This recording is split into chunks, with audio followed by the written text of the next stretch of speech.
This channel does not promote any violent, harmful, or illegal activities. All content provided by this channel is meant for an educational purpose only. SIR এ যে সমস্ত নথি লাগবে বলা হয়েছে তার মধ্যে অন্যতম কি জন্মের শংসাপত্র।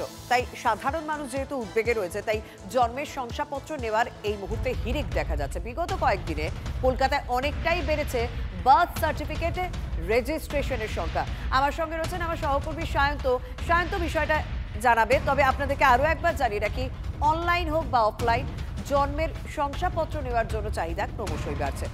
2 সপ্তাহ আগে পর্যন্ত শুধুমাত্র পুরসভার সদর দপ্তরে দিন প্রতি জন্ম সার্টিফিকেট নেওয়া বা আবেদনের সংখ্যা ছিল 300। সেটা গত 2 মাসে কতটা হয়েছে জানাবেন আমার সহকর্মী সায়ন্ত। একদমই, দেখো এসআইআর আতঙ্ক যে কিছুটা হলো গ্রাস করেছে তা নিঃসন্দেহে বলা চলে। আর তার তথ্য বলছে কলকাতা পুরসভার যে বার্থ সার্টিফিকেট সেকশন রয়েছে সেই সেকশনেরই তথ্য দেখা যাচ্ছে। যে কলকাতা পুরসভার তথ্য বলছে যে এসআইআর ঘোষণার আগে দৈনিক প্রায় 300 থেকে 350 আবেদনপত্র জমা পড়তো বা অনলাইন অফলাইনে।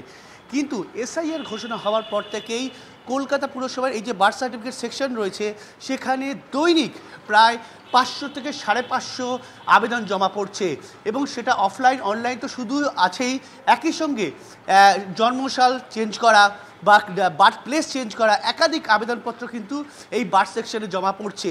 স্বাভাবিকভাবেই এত আবেদন প্রতিদিন জমা পড়ায় কিছুটা হলো নাস্তানাবুদ হতে হচ্ছে কলকাতা পুরসভার স্বাস্থ্য বিভাগের কর্মীদের। শুধু যে সদর দপ্তরে জমা পড়ছে তা কিন্তু নয়, কলকাতা পুরসভার 16টি বড় অফিস রয়েছে, প্রত্যেকটি বড়তেও কিন্তু এভাবেই আবেদনপত্র জমা পড়ছে। নাম চেঞ্জের হোক, জন্মসাল চেঞ্জের হোক বা একাধিক সংশোধনের আবেদন জানিয়ে অফলাইন অনলাইনে আবেদন জমা পড়ছে। কলকাতা পুরসভার মেয়র তিনিও স্বীকার করেছেন যে এসআইআর এর আতঙ্কের জন্য বার্থ সার্টিফিকেটে আবেদন জন্মের শংসাপত্র নেওয়া বা সংশোধনের একটা হিড়িক দেখা গেছে প্রায় গত 2 মাস ধরে। মেয়র ফিরহাদ হাকিম তিনি কি বলছেন এবং পাল্টা সুকান্ত মজুমদারেরও বক্তব্য শুনব। এটা একটা আতঙ্ক সৃষ্টি করছে আমাদের বিরোধী দল এখন। যে আমি মানুষকে বলবো যে যাদের বার্থ সার্টিফিকেট আছে থাকুন। যতদিন আমাদের মুখ্যমন্ত্রী মমতা বন্দ্যোপাধ্যায় আছেন একটাও আমরা নাগরিক, আমার সহনাগরিক, আমাদের কারোর ভোট অধিকার বাদ যাবে না, কারোর কোনো প্যানিক করার দরকার নেই। তার কারণ এটা খুব হচ্ছে, আমার এখানে লাইন দিয়ে বার্থ সার্টিফিকেটের জন্য সকাল থেকে লোক দাঁড়িয়ে রয়েছে, একদম জিরো হয়ে গেছিলো। কারণ সবাই অ্যাপ্লাই করতো অনলাইনে, তারপরে বার্থ সার্টিফিকেট পেয়ে যেত। এখন একটা খুব লোকের মধ্যে দেখছি টেনশন হয়ে গেছে এই বার্থ সার্টিফিকেট।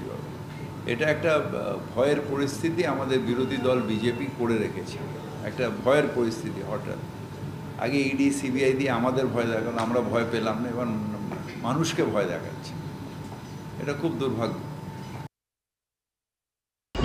বিলি করে কিচ্ছু হবে না, ভালো করে হ্যান্ডবুকটা পড়তে দেখুন, পড়ে দেখুন বিএলওদের হ্যান্ডবুকে সব লেখা আছে।